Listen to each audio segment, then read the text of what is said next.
Nchi hii tumekabidhiwa sisi wote kwa ajili ya kuwatumikia wananchi, hasa maskini. Inaumiza sana tunapopewa hayo madaraka, halafu tunajisahau, tunawasahau hata hawa watu wa Mungu maskini ambao wanahitaji msaada kwetu.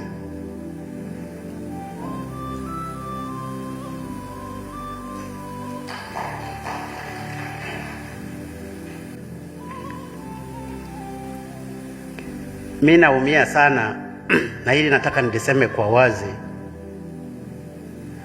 kuona watu wako mahabusu au watu wamefungwa.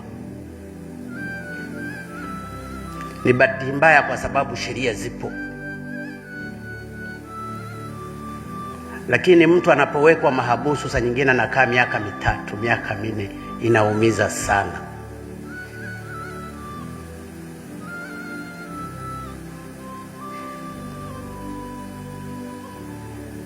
Nilishawahi kusema kwamba nisingependa kuongoza watu wakiwa wanatoa machozi.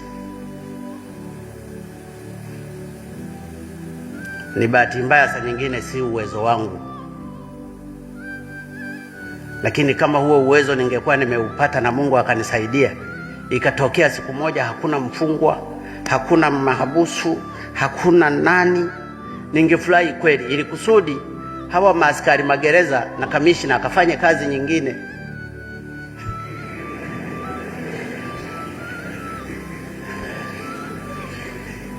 Juzi kaniandikia barua, anaomba niajiri maaskari magereza wengine. Ulisema wangapi? 8,800? 800 anaomba maaskari magereza, wala sikumjibu.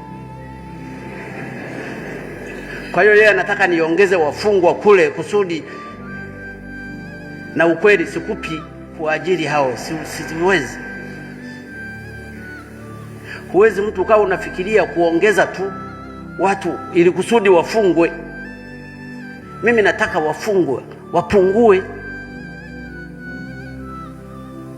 ili hawa wafungwa na mahabusu tuje tushiriki nao katika kazi ya maendeleo ya kuijenga Tanzania yetu.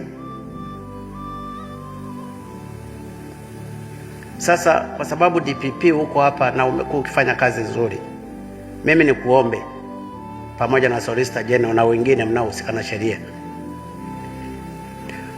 Wapo watu wamekaa ndani kwa kesi za uhujumu uchumi.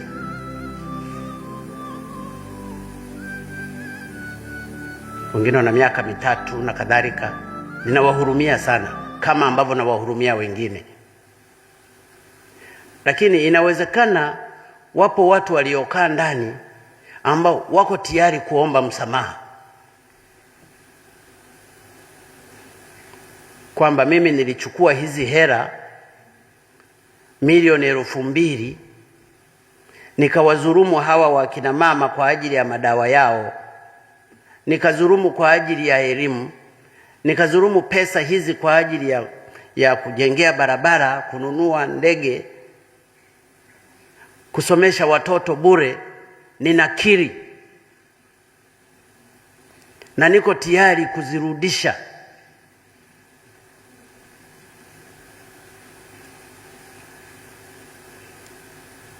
Kwamba ninakiri hii kwamba nilidhulumu katika kulipa kodi, nikafoji, sikulipia kodi kitu hiki. Wao wanajua na katika dhamira yao. Sasa kama wapo watu wa namna hiyo, nisije nikahesabika nimeingilia mahakama.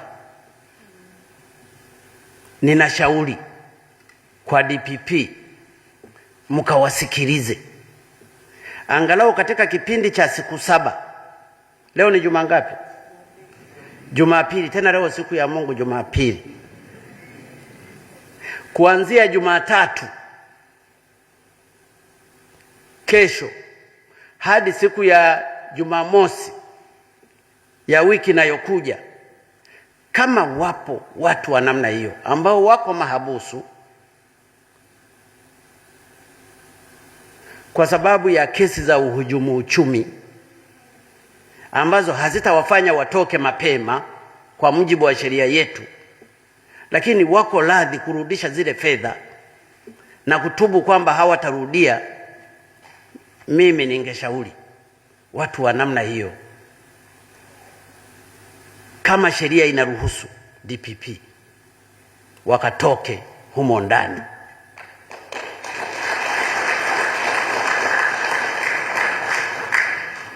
Ukatengeneze mazingira ya wao kurudisha hizo hela walizozichukua kwa ajili ya watumishi hawa wananchi wanyonge. Ninajua wanateseka, wapo watu kule wanateseka. Unawaona wanavyopelekwa mahakamani, wengine wamekonda kweli. Inatia huruma, inaumiza. Lakini inawezekana wapo wale ambao wangependa kuomba msamaha. Waje kwako wewe DPP, wasimamie hilo, mpange utaratibu wa kurudisha hizo fedha,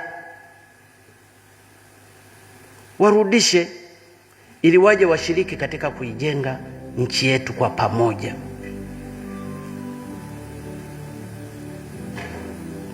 Unamkuta mwingine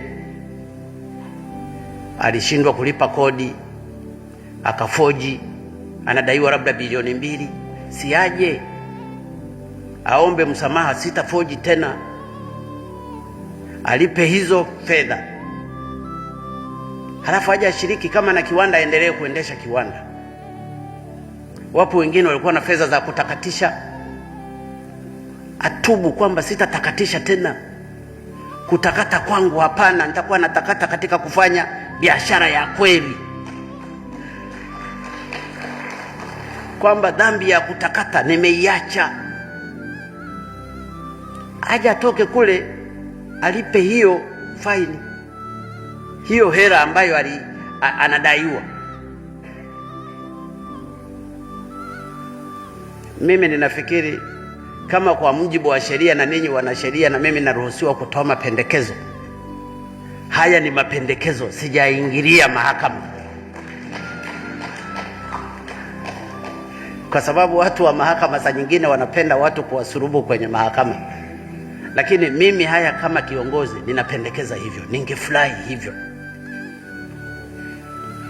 Nimekuwa nikisikia watu wanashikwa na dhahabu, anakwenda na tubu, dhahabu inataifishwa, anaendelea anakwenda kuchimba nyingine. Nimesikia kwenye mahakama. Sasa katika hizi zingine nacho mtu anaweza akatubu, akarudisha hiyo hela aliyoitakatisha, akarudisha hiyo hela ili tukaitumie kwa maendeleo ya wananchi maskini, ikasaidia watoto, ikalipie karo za watoto, ikajenge mahospitali, ikanunulie madawa ya watu wetu maskini na kadhalika, na yeye ajikomiti kwamba hatarudia. Lakini wasipofanya hivyo ndani ya siku 7, ninyi muendelee kuwabana kisawasawa, hata kama kesi itachukua miaka 20. Lakini nilifikiri mimi kama kiongozi nina wajibu wa kusamehe ili tulijenge taifa letu kwa pamoja. Wapo watu wanateseka, nafahamu, na mimi nisingependa, dhamira yangu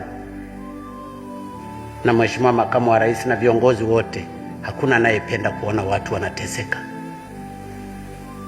na mimi nisingependa kuona Watanzania wanateseka, na hasa wale ambao wako radhi kutubu na kujutia makosa yao. Sisi wote ni wadhambi.